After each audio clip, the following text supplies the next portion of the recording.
So students, now our next topic is what? RMS value of current और voltage and voltage. ठीक है, तो what is the meaning of RMS value? ठीक है, तो RMS आपने कहीं ना कहीं सुना होगा. RMS याद करिए, रिकॉल करिए. तो 11th क्लास में आपने सुना था रूट मीन स्क्वायर वेलोसिटी. याद आया कुछ? Root mean square velocity. तो R stands for what? Root. M stands for what? Mean. And S stands for what? Square. तो this is known as what? Root mean square velocity. अच्छा, तो हमको अब root mean square velocity किसका निकालना है? Current का निकालना है. तो what we have to find out? We have to find out RMS of what? Of current और RMS of what? Of voltage. This is the thing which we have to find out. ठीक है, तो RMS of current क्या होता है और RMS of voltage क्या होता है ये देखते हैं. अच्छा, अभी आपने पढ़ा I एवरेज. ठीक है, और आपने दूसरा क्या पढ़ा था? I not, peak value of current. तो RMS क्या चीज है ये देखें. आप देखें कहीं पर भी आपके घरों में जो सप्लाई आती है वो कितनी आती है? 220 वोल्ट्स एंड 50 हर्ट्ज. ये इंडिया की सप्लाई है. जो इंडियन कंट्री में जो करंट की सप्लाई होती है उसका वोल्टेज कितना होता है? 220 वोल्ट्स. और उसकी फ्रीक्वेंसी कितनी होती है? 50 हर्ट्ज. थोड़ा सा इसके बारे में समझते हैं, फिर ये समझते हैं ये क्या होता है. 50 हर्ट्ज का मतलब अगर मैं ग्राफ बनाऊं इस तरीके से, तो ये एक AC करंट का ग्राफ है और ये इसकी क्या है? कोई पीक वैल्यू है I नॉट, और ये क्या है? माइनस का I नॉट. तो ये 50 हर्ट्ज का मतलब हुआ कि ये इस तरह से 1 सेकंड में 50 बार कर रही है. मतलब एक साइकिल 1 सेकंड के अंदर कितनी बार बन रही है? 50 टाइम्स बन रही है. ठीक है, 1 मिनट में कितनी बार AC की एक कंप्लीट साइकिल कितनी बार बन रही है? 50 टाइम्स. इसका दूसरा मतलब कि कितनी बार करंट जीरो हो रहा है. तो करंट कितनी बार जीरो हो रहा है? देखिए, एक साइकिल में कितनी बार हो रहा है? 2 बार. तो अगली एक साइकिल में फिर कितनी बार हो रहा है? 2 बार. उसके अगली में कितना हो रहा है? फिर 2 बार. तो current zero in 50 hertz. In 50 hertz कितनी बार हो रहा है? 100 टाइम्स हो रहा है. कितने टाइम्स हो रहा है? 100 टाइम्स हो रहा है.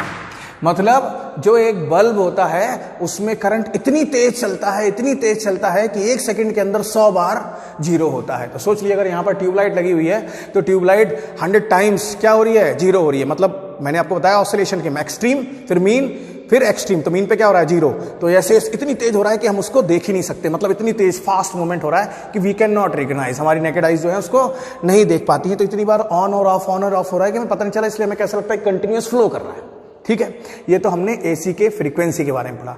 तो ये 220 वोल्ट्स बल्ब के ऊपर लिखा हुआ आता है, ट्यूबलाइट्स के ऊपर लिखा आता है, टीवी के पीछे लिखा हुआ आता है. ये क्या होता है?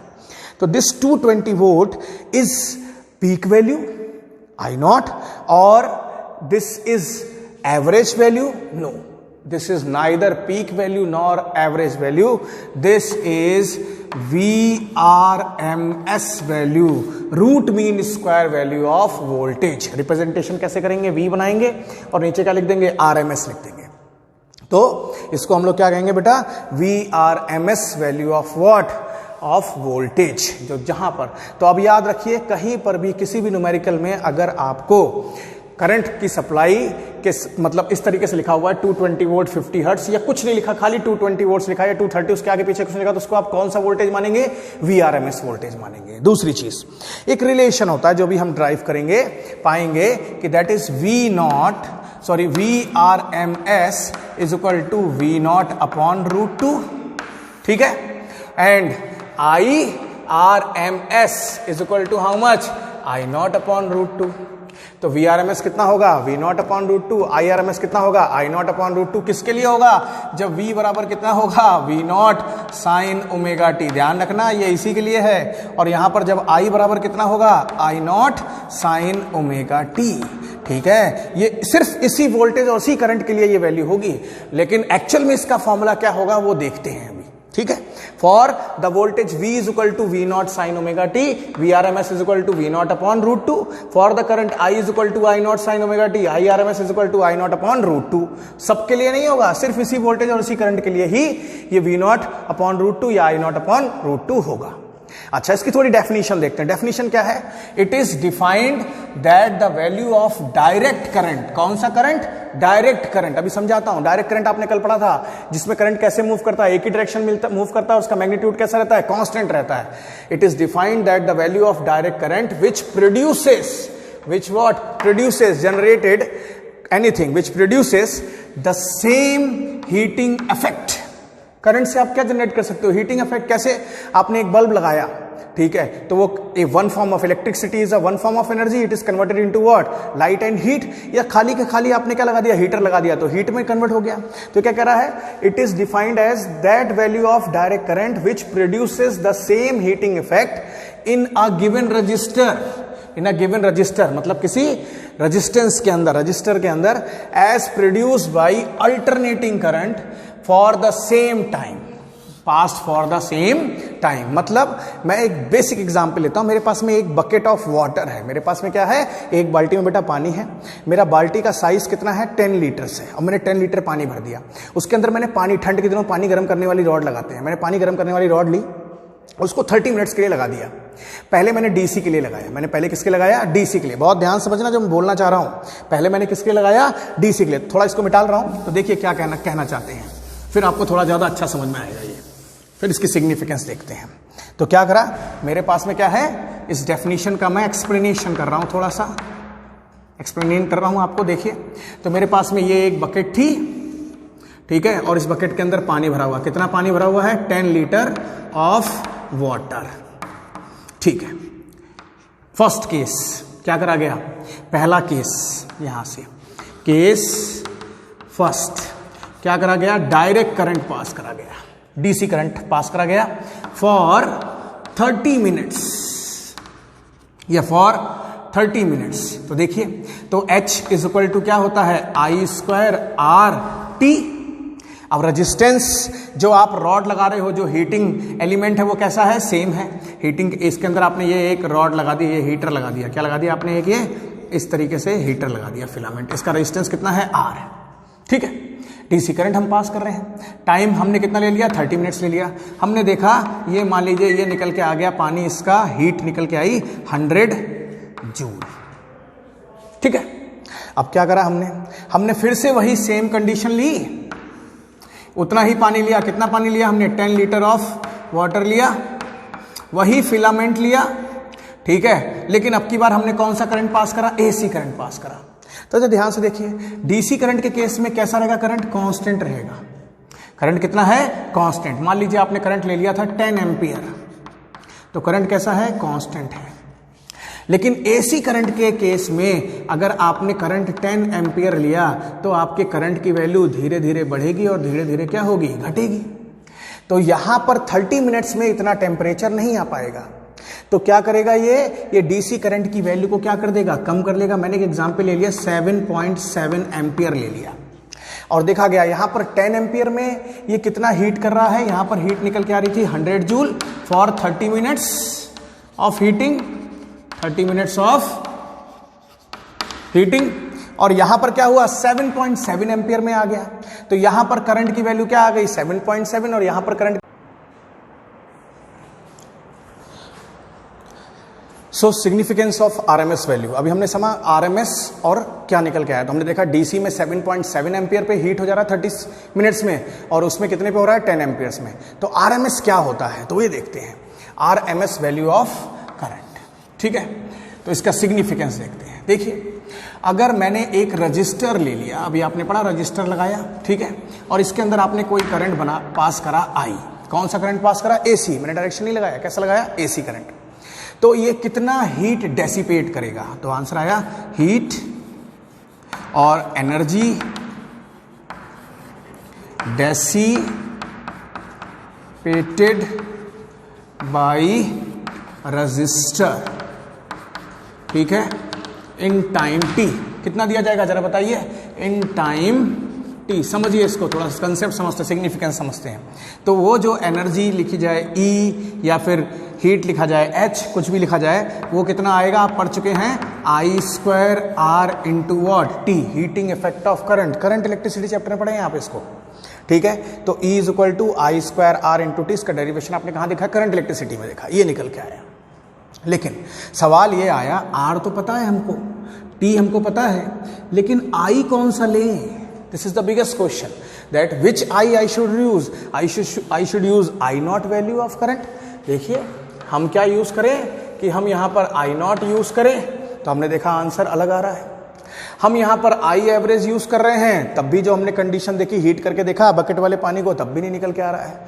तब सवाल आया कि यहां पर हम क्या चीज यूज करें, तो आंसर आया यहां पर हमको जो चीज यूज करनी है वो आई की जगह पर क्या यूज करना है? IRMS यूज करना है।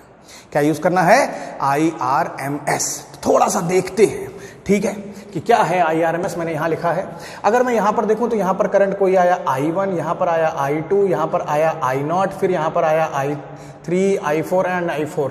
तो ये जो RMS होता है ये लिखा कैसे जाता है? Root mean square. सबसे पहले उल्टा, लास्ट से शुरू करेंगे, पहले क्या करेंगे? स्क्वायर। तो जो भी करंट्स आए, कौन कौन से करंट आए? एक I1 आ गया, एक I2 आ गया एंड सो ऑन। ऐसे कितने आ गए मेरे पास में? IN आ गए। तो मैं इन सभी करंट्स का क्या करूंगा? स्क्वायर करूंगा। I1 square, I2 square and so on. ऐसे क्या कर दूंगा? IN का स्क्वायर कर दूंगा। फिर अगला चीज क्या हो गया? मीन। फर्स्ट स्टेप क्या था इसमें? स्क्वायर करना है। First, this is first. Second क्या करना है आपको? मीन लेना है। क्या लेना है? मीन। मतलब और क्या करना है आपको? एवरेज लेना है। एवरेज सभी करंट्स का क्या लेना है? एवरेज। ये सेकंड स्टेप हो गया। तो एवरेज का मतलब क्या होता है? सबका क्या करिए? सम कर लीजिए। सबका क्या करिए? सम। और जितनी क्वांटिटीज हैं उतने से डिवाइड कर लीजिए। इसमें कितनी क्वांटिटीज हैं? n है। एवरेज आ गया। और फिर थर्ड स्टेप क्या हो गया इसका? रूट ले लीजिए। थर्ड स्टेप क्या ले लीजिए इसका? रूट। अच्छा, रूट का मतलब इस पूरे का क्या ले लीजिए? अंडर रूट ले लीजिए। This is known as what? IRMS। उस फॉर्मूले को हम क्या कहते हैं? IRMS। अच्छा, यहां पर I1, I2, I3 नहीं ले सकते क्योंकि ये करंट कैसा है? कंटिन्यूअस है, डिस्क्रीट नहीं है। तो बेटा हम क्या यूज करेंगे? तो हम IRMS की जगह पर जरा ध्यान से देखिए, हम क्या लिखेंगे? हम लिखेंगे पहले तो आई स्क्वायर। कौन सा करंट है हमारे पास में? I is equal to how much? I0 sine omega t. तो ये तो कंटिन्यूअस करंट हुआ। तो पहले तो हमने क्या करा? आई स्क्वायर। अच्छा, एवरेज लेने के लिए आपकी बुक्स में ये सिंबल मिलेगा, ये कुछ एक हमने ऐसे करके बॉक्स बना लिया, एक ऐसे, ये लेस देन, एक लेस देन होता है और एक ग्रेटर देन का सिंबल होता है, उसके अंदर फिक्स कर दो। तो इसका मतलब क्या होता है? एवरेज। इस सिंबल का मतलब क्या है फिजिक्स में? एवरेज। याद रखिएगा, इसका मतलब क्या होगा? अब एवरेज लेना होगा। ठीक है, this you have to understand. ये एवरेज का सिंबल मिल गया। तो पहले आपने आई स्क्वायर करा, फिर उसका क्या ले लिया? एवरेज, और फिर उसका क्या लगा दिया? रूट लगा दिया। फिर फाइनली आपने इसमें क्या लगा दिया? रूट लगा दिया। तो इसको हम क्या कहेंगे? IRMS कहेंगे। इसको हम क्या कहेंगे? IRMS कहेंगे। तो जरा देखते हैं कि क्या होगा। तो यहां पर मैं क्या लूं? तो हमने मान लिया कि मैं एक बहुत छोटे से इंटरवल के लिए, मतलब हमने टाइम कितना ले लिया? dt ले लिया, और उसके लिए हमारी कितनी एनर्जी डेसिपेट हुई, हीट एनर्जी उस रजिस्टर ने कितनी डेसिपेट करी, उसको देखते हैं। तो हमने थोड़ा सा चेंजेस करे और हमने क्या ले लिया? For small interval of time, और वो स्मॉल इंटरवल ऑफ टाइम कितना था? dt। Energy dissipated, energy dissipated, कितनी एनर्जी डेसिपेट हुई? तो आंसर आया उस छोटे से टाइम के लिए कितनी एनर्जी भाई डेसिपेट होगी? dE। और वो कितनी होगी? वो होगी interval of time dt, energy dissipated is how much? d is equal to I square R dt। तो अब जरा देखें, अगर मेरे पास में इतनी एनर्जी आ गई, तो मैं एक बार रब कर रहा हूं, तो अगर मैं इसको करूं आगे, इधर साइड का रब कर रहा हूं, तो देखिए क्या होगा उस कंडीशन में। तो हम इस कंडीशन में हमारे पास में dE आया, और dE कितना आ गया? आई स्क्वायर आर dt आ गया। तो पूरे के लिए कितना होगा? इंटीग्रेट कर देंगे, इधर लिख लेंगे dE, और इधर भी क्या कर देंगे? Integrate I square R into what? dt कर देंगे। तो ये तो क्या आ गया मेरे पास में? E आ गया। अब ध्यान से देखिए, इंटीग्रेशन ऑफ R को बाहर लिख लीजिए, R कांस्टेंट है क्योंकि रेजिस्टेंस तो जो आपने लगा दिया फिक्स है। आई स्क्वायर इंटू वॉट? dt। ये क्या है? इसको मैंने कोई एक इक्वेशन नंबर 1 मान के रख दिया। ठीक है, अब ध्यान से देखिए, यहीं से कंसेप्ट शुरू होता है। ठीक है, तो अभी आपने पढ़ा कि IRMS क्या होता है। तो अभी आपने पढ़ा कि IRMS क्या था?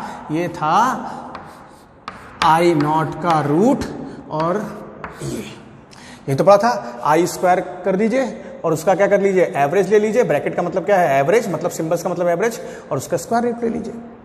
अब अगर मैं इसको लिखूं तो कैसे लिख सकता हूं, ध्यान से देखना, सिर्फ RMS, सबसे पहले क्या रूट, तो रूट को तो मैं ऐसे करके बाहर बना दे रहा हूं। रूट को क्या बना सकता हूं, 1/2, रूट बना दिया। फिर क्या है, आई स्क्वायर, और उसका क्या है, एवरेज। तो एवरेज लेने का मेथड याद करिए, क्या आएगा, जो चीज है उसका इंटीग्रेशन कर दीजिए dt के रिस्पेक्ट में, और यहां पर भी इंटीग्रेशन किसके रिस्पेक्ट में, dt, क्योंकि जो आपका i है वो किसके रिस्पेक्ट में वेरी कर रहा है, t के रिस्पेक्ट में, तो आई स्क्वायर भी किसके रिस्पेक्ट में वेरी करेगा, t के रिस्पेक्ट में। आप स्क्वायर कर दीजिए, तो I square is equal to I nought square, ये क्या हो जाएगा, देखिए I square is equal to I nought square into sine square omega t। तो स्क्वायर तो हो गया, टाइम के रिस्पेक्ट में भी वेरी कर रहा है।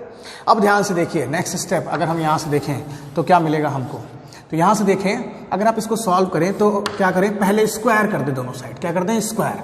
तो क्या लिख दूं मैं, स्क्वायरिंग ऑन बोथ साइड्स।